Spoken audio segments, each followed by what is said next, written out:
नमस्कार दोस्तों। स्वयं से साक्षात्कार की इस कड़ी में मैं आप सभी का हार्दिक अभिनंदन करता हूं। जिस टॉपिक को लेके हम लोग चर्चा कर रहे हैं वो है साधारण से विशेष। हमने प्रज्ञान पुरुष को सुना था कि साधारण जिंदगी क्या है कि मैं अपने देह की, अपने परिवार की, अपने चारों ओर की छोटी मोटी जिंदगी की रक्षा जिस तरीके से करता हूं और उसी में अपनी सारी सोच को डुबो देता हूं, वो हो गई साधारण जिंदगी। और इसी साधारण जिंदगी को जीते हुए कुछ लोग अनुसंधान करके कुछ और चीज चाहते हैं, कुछ और मांगते हैं, इससे हायर, ग्रेटर। तो फिर उस वक्त वो लोग अनुसंधान करके कहां जाते हैं? आइए सुनते हैं प्रज्ञान पुरुष क्या कहते हैं। ऑर्डिनरी पीपल का ग्रॉस चीज़ का ज़रूरत ज़्यादा है, लेकिन उससे जो कुछ और ऊपर में गया हुआ अनुसंधान करके उसको और कुछ भी चाहिए। क्या एक खाना के साथ भी और कुछ भी चाहिए, कुछ शिक्षा भी चाहिए। तो शिक्षा कैसे मिलेगा? तो गुरु के पास जाने पड़ेगा। तो हमारी साधारण अवस्था से विशेष अवस्था में जाने के लिए हमारी कुछ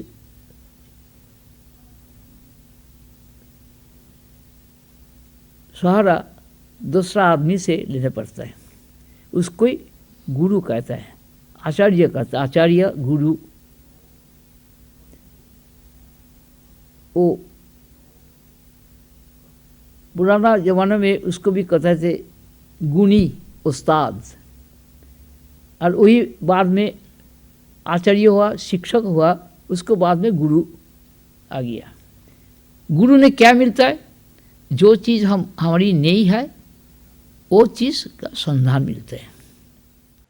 हमने प्रज्ञान पुरुष से सुना कि अनुसंधान करके जिनके पास हम पहुंचते हैं उनको गुरु कहते हैं। अब ये जो गुरु का प्रभाव आता है साधारण जिंदगी पे, तो क्या होता है साधारण जिंदगी में? आज हमारे साथ मेहमान हैं। मेहमान कहना शायद गलत होगा, भक्त हैं। वो साधारण जिंदगी में दुनिया की नजर से व्यवसायी हैं, बड़ा नाम है, सब कुछ है, लेकिन अंदर से एक भक्त हैं। उनकी मुलाकात बाबा ठाकुर से हुई। होने के बाद उनके अंदर क्या क्या बदलाव आया, आनंद का स्फुरन, खुशी, जॉय किस प्रकार से उनके अंदर उद्गत हुआ और उन्होंने उसको कैसे अपने जीवन में व्यवहार किया, आइए उन्हीं के श्रीमुख से सुनते हैं। उनका नाम है श्री लक्ष्मी नारायण गोयल। नमस्कार लक्ष्मी जी। नमस्कार। ऐसे है कि मैं एक गुरु की तलाश में था। मेरी बीवी हमेशा मेरे को कहती है कि बिना गुरु जीवन सफल नहीं होता, और मेरा सोचना ये था कि मनुष्य अपने आप में अपना ही गुरु है। वाह। और ये मैंने कैसे लिया? ये मैंने बाबा ठाकुर से लिया। गुरु बनाने की आवश्यकता नहीं होती। ये श्री श्री बाबा ठाकुर ने, जब मैं उनसे मिला करीब 2001 में, और आपने ही मिलवाया था जी। उस समय आपको भी किसी गुरु की तलाश थी जी। उससे पहले थी। आपने मुझे बताया कि मैं मिर्ज़ापुर यूपी के अंदर एक मैंने गुरु की तलाश की। बहुत मैं इधर उधर भटका, लेकिन आपको अपने मुताबिक आपको कोई गुरु उस समय नहीं मिले। जी। फिर आपने कहा कि लक्ष्मी जी, मैंने आपसे एक दिन जिक्र किया था तो मेरे को गुरु मिल गए। जी। मैंने कहा पीसी, आपको तलाश में तो मैं भी हूँ, लेकिन आपको असल गुरु मिल गए जिसको आप असल मानते हो कि ये मेरे असल गुरु हैं, वाक्य में गुरु हैं, वाक्य में प्रज्ञान पुरुष हैं, तो मैं भी मिलना चाहूँगा, क्यों मुझे भी तलाश है। जी। करीब 2001 का वाक़या हुआ। सर्दियों के शायद कुछ दिन थे मीठे मीठे। SK सैन जो कि SL इंटरनेशनल में ही कार्यरत थे, उनके घर पे रुके हुए थे श्री श्री बाबा ठाकुर। जी। तो आप मुझे लेके गए। मैं करीब बहुत समय लग गया। जिस समय हम 6-7 बजे पहुँचे और रात के 1 बज गया। जी। 1 बजे तक बैठे रहे, सुनते रहे उनकी वाणी को, और ना उठने का मन कर रहा है और ना वो थक रहे हैं। जी। और सबसे बड़ी बात ये थी कि वो जिस पोस्चर में बैठे थे उसी पोस्चर में ही बैठे रहे। उन्होंने अपना शरीर का हाथ के एक्शन के अलावा उन्होंने अपना शरीर कहीं भी चेंज नहीं किया। बड़ी हैरानी हुई मुझे। उनसे मैंने सीखा भाई मनुष्य को कैसे जीना चाहिए। फिर मैं कलकत्ता भी जाता रहा। जब मैं कलकत्ता गया तो उनके पास ज़रूर गया, और जब दिल्ली आते थे तो जाता था, लेकिन इतना नहीं मैं जा पाया। मुझे सौभाग्य प्राप्त नहीं हुआ, ये कह सकते हैं। यस, मैंने बहुत कुछ सीखा कि मनुष्य क्या है, कौन है, कहाँ से आया है, कहाँ जाना है, और उसके अंदर क्या है, वो क्या है। जैसे मैंने आपके एपिसोड देखे कुछ आस्था पर, तो मैं कौन, अब जो मैं कौन है, अब हम लोग सभी मतलब धर्मगुरु कहते हैं कि भगवान मनुष्य के अंदर ही है, हमारे अंदर ही है, लेकिन कैसे है ये जानने का जो मुझे प्राप्त हुआ ज्ञान, वो श्री श्री बाबा ठाकुर से हुआ। और जैसे कहते हैं कि मनुष्य जो है वो 1 से 1.5% या 2%, 1.5% अपनी बुद्धि का इस्तेमाल कर पाता है, लेकिन जो पहुँचे हुए संत हैं वो शायद 8-10%, 15% तक पहुँच पाते होंगे। अगर मनुष्य अपने आप को जान जाए कि मैं कौन हूँ, तो वो भी, उसकी भी बुद्धि शायद 5-6% पे आ जाए। जी। उनसे सीखा मैंने कि जिस हालात में हो, जैसे हो, जो आप कर रहे हो, अपने आप को जानते हुए करो, अपने बड़ी आप अच्छी को बात। पहचानते हुए करो। अगर अपने आप को नहीं जानोगे,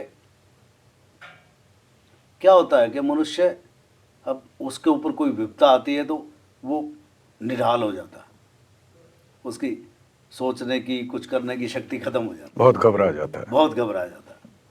और जब खुशी होती है तो बहुत कूदने लग जाता है, अत्यधिक उछल कूद अत्यधिक करने उछल लगता कूद है। करने लग जाता है। जी।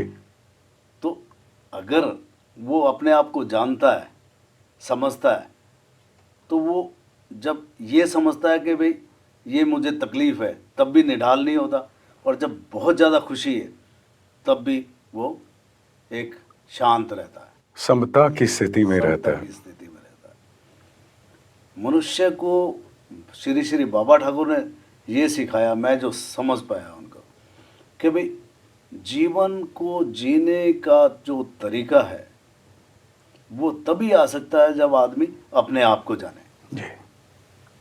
एक दफ़ा उन्होंने कहा कि देखो सूर्य है, हम लोग सब देवता कहते हैं, वाक्य में देवता कहते हैं, क्यों कहते हैं? प्रकाश है, प्रकाश देते हैं,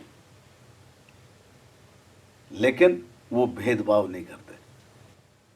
वो किसी में ये नहीं है कि मैं मेरा प्रकाश उसको दूंगा और उसको नहीं दूंगा। जी। बहुत आपने समानता, गूढ़ बात, समानता है। निगूढ़ बात निकाली। अब देखिए दोस्तों, आप बीती अपनी जिंदगी की अनुभूति के अनुसार प्रज्ञान पुरुष से मुलाकात के बाद उन्होंने कुछ बातें कही। अगर मैं थोड़े तौर पे दोहरा दूं उन्होंने क्या कहा, तो हम देखिए, पहले दिन जब उनकी मुलाकात हुई तो उन्होंने जिक्र किया कि क्या चीज मेरे अंदर बैठी वो ये बैठी कि 6-7 बजे से लेके रात के 1 बजे तक 6-7 घंटे एक इंसान एक ही जगह पे बैठा हुआ, केवल थोड़ा बहुत हाथ हिलाया और मुंह तो खैर चलता रहा, बातचीत करता रहा, तो उस इंसान के अंदर न पानी पीने की, न बाथरूम जाने की, न उठने की, न खाने की, किसी किस्म की कोई सोच पैदा नहीं हुई, न उसने जिक्र किया, और इतने आनंदमय पुरुष आनंद की स्थिति में बोलते रहे। तो हर इंसान का क्या होता है जी, जब किसी महापुरुष से मुलाकात होती है तो कोई ना कोई चीज सबसे पहले भा जाती है, उसके दिल में बैठ जाती है। जब वो पहली चीज बैठती है, वहां से सिलसिला शुरू होता है। सबका ऐसा नहीं होता, लेकिन जिनका होता है वो लोग इतने प्रभावित होते हैं कि उसके बाद ये मुलाकात चलती रहती है। आगे बहुत सारी बातें लक्ष्मी जी ने हमसे कही, उसमें गौर करके देखिए कि अगर खुद को नहीं जानोगे, स्वयं से साक्षात्कार हमारे प्रोग्राम का नाम है। हम मैं कौन, स्वयं मीन्स मैं, इस मैं को जानने के लिए, मैं से साक्षात्कार करने के लिए ये प्रोग्राम हम कर रहे हैं। अब मैं से साक्षात्कार बड़ा अटपटा लगता है शुरू शुरू में, लेकिन अगर गौर करेंगे, आगे बढ़ेंगे, प्रज्ञान पुरुष की वाणी जो हम सुनते आ रहे हैं और जिसका हमने बड़ा विस्तृत विश्लेषण किया है, तब पता चलता है कि जो मैं का इस्तेमाल करता हूं, वो मैं कुछ और है। असलियत में जो मैं हूं वो कुछ और है। तो ये जो असलियत का मैं है, इसको जानने की बात लक्ष्मी जी ने हमसे की। अब मैं लक्ष्मी जी से एक गुजारिश करूंगा कि लक्ष्मी जी ये बताइए हमें कि इतनी मसरूफ जिंदगी है आपकी जिंदगी में इतना टेंशन है, व्यवसाय करते हैं, बड़ा काम करते हैं आप, उस व्यवसाय में उतार चढ़ाव आता है। हालांकि आपने जिक्र किया कि जीवन में उतार चढ़ाव आते हैं, न बहुत ज़्यादा खुश होना, न बहुत ज़्यादा रोना धोना, ये हमको नहीं करना है, ऐसी शिक्षा हमने पाई। लेकिन आप जीवन में जब अमल करते हैं, उसको अमली जामा पहनाते हैं और उसको कार्यान्वित करते हैं, उस वक्त क्या स्थिति होती है, कैसे करते हैं? Most of the time normal, most of the time. लेकिन कई दफ़ा कुछ नॉर्मल से कई दफ़ा हट जाता हूँ, और हटने के बाद में फिर कुछ समय बाद दिमाग में आता है नो कि आपको एकदम शांत और विचार करके सारे काम करने चाहिए। लेकिन कई दफ़ा हट जाता हूँ, कई दफा विचलित हो जाते हैं, हो जाता हूँ, लेकिन फिर तुरंत वापस आ जाते हैं। तुरंत वापस आ जाता हूँ। ये मेरा, मैं आपको किस्सा बताता हूँ। श्री बाबा ठाकुर से मिलने से पहले मैं बड़ा शॉर्ट टेम्पर्ड था। आदत अभी भी है, अगर मैं उनके सानिध्य में ज़्यादा रहता तो वो नहीं रहती, और अभी भी मैं कंट्रोल करता हूँ। लेकिन 70-80% कंट्रोल सिर्फ बाबा ठाकुर के सानिध्य में आने के बाद में मैंने किया। देखिए दोस्तों, कितनी इंपॉर्टेंट एक बात है। एक तो इन्होंने कितनी बेबाकी से सबके सामने इस बात को कबूल किया कि मेरे अंदर एक कमजोरी है। बहुत बड़ी बात है। इस पे बाबा ठाकुर की एक छोटी सी कहानी है, मैं उस पर नहीं जा रहा, टॉपिक पे हट जाएंगे हम। लेकिन ये बेबाकी से एक बड़े आदमी यानी जगत में जो उनका बहुत मान है, जिनका व्यवसाय है, कबूल कर लेना सबके सामने कि मेरे अंदर एक कमी है, आज भी थोड़ी बहुत है, लेकिन वो कमी अगर इस हालत तक पहुंची तो केवल गुरु के संपर्क में आने के बाद, उनसे ज्ञान प्राप्त करने के बाद मैं इस अवस्था में पहुंचा। और जब आज भी मैं कभी विचलित होता हूं या मेरे अंदर वो पुराना मैं जाग उठता है, तो मैं तुरंत उसको कंट्रोल कर पाता हूं, क्योंकि गुरु ज्ञान मेरे साथ है। आगे बताएं लक्ष्मी।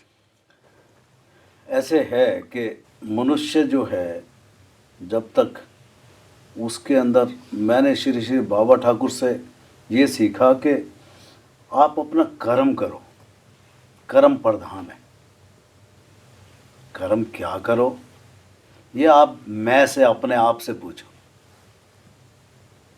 बड़ी बात कही आपने। और अपने आप से पूछ करके कर्म करो। बाहर से नहीं, अंदर से पूछो। अंदर से पूछ के करो, कोई इशू ही नहीं है, कोई इशू नहीं है। देखिए दोस्तों, ये लक्ष्मी जी को कितना समय मिलता है मुझे नहीं पता, लेकिन मुझे बहुत डाउट है समय शायद नहीं मिलता। स्वयं से साक्षात्कार में जो हम चर्चा करते आ रहे हैं इतने दिनों से, उसी चर्चा का निचोड़ इन्होंने कह दिया। अपने आप से, अपने ही अंदर से पूछो, जवाब अपने ही अंदर से आएगा, क्योंकि जो असली मैं है वो परिपूर्ण है। अगर कुछ भी है तो वो मैं ही है। मैं आंखों से देख के अलग अलग चीजें देखता हूं, कान से अलग अलग ध्वनि लेता हूं, नासिका से अलग अलग गंध लेता हूं, लेकिन ये जो अलग अलग है ये केवल इंद्रिय दृष्टि है। अंदरूनी मेरी मैं की दृष्टि नहीं है, या मेरे अंतःकरण में मन बुद्धि अहंकार की दृष्टि में भी वो मैं के पास जाने वाली बात आती नहीं है। खुद ही पूछता हूं खुद से अपने सवाल जिंदगी के, और खुद ही अपने से ही मैं जवाब पा जाता हूं। देखिए कितनी बड़ी बात है, ये हमारी शिक्षा के लिए है। गुरु ज्ञान का व्यवहार जीवन में सबसे बड़ी बात यह है, क्योंकि सदगुरु श्री श्री बाबा ठाकुर से हमने कभी भी कुछ ऐसे नहीं पाया कि अलग से मंदिर मस्जिद कहीं जाके तुम्हें कुछ करना है। जो रोज मर्रा की तुम्हारी जिंदगी है, उस जिंदगी को तुम किस ढंग से सुचारू बनाओ और किस सोच के साथ आगे बढ़ो, इसी का जिक्र लक्ष्मी जी कर रहे हैं। बताएं लक्ष्मी जी। ऐसे है, श्री श्री बाबा ठाकुर ने एक बात बोली, जैसे मैंने अभी सूर्य का आपको जिक्र किया, ऐसे उन्होंने वायु का जिक्र किया। ऑक्सीजन, सब जीव जंतु पेड़ पौधे हम मनुष्य सब ऑक्सीजन लेते हैं, और ऑक्सीजन के बगैर कोई जीवित नहीं रह सकता, जिसको हम हिंदी में पवन भी कहते हैं जी। अब वो पवन जो है किसी में भेदभाव करती है? किसी में नहीं, बिल्कुल नहीं, किसी में नहीं करती। और जिस समय उन्होंने कहा कि जिस समय मनुष्य अपने लिए जो व्यवहार आचार विचार सोचता है, वो जब दूसरों के लिए भी वही सोचने लगेगा तो अपने आप को जान पाएगा। दोस्तों एक और बड़ी बात कह रहे हैं कि जो मैं खुद के लिए समझता हूं किसी और को करना चाहिए, मेरी खुद की सोच खुद के लिए जो है, वही सोच पूर्ण रूप से जब मैं किसी दूसरे के लिए बाहरी जगत में जो मेरे से अलग दिखता है उसके लिए जब कर पाऊंगा, तो मेरा अंतर बाहिर एक होने के तरफ मैं बढ़ रहा हूं। ये बहुत इंपॉर्टेंट बात है। ये हम लोग जब चलते हैं ना जीवन में तो इसको अक्सर भूल जाते हैं। गलती नहीं है, लेकिन ये जो भूल है इसको सुधार कर लेना पड़ेगा। अगर इस सुधार को नहीं करेंगे तो फिर हम लोग जीवन में जैसे ये सुख दुख के खेल में, उतार चढ़ाव के खेल में जीते हैं ना, वैसे ही जिंदगी जीते रहेंगे। लक्ष्मी जी जिसका जिक्र कर रहे हैं कि समता की जिंदगी, समदृष्टि पैदा होना, अपने ही अंदर मैं में समाहित हो जाना, ये चीज हो नहीं पाएगी। हमारा समय फिर समाप्त हो चला है। मैं दोस्तों इस कड़ी को हम जारी रखेंगे।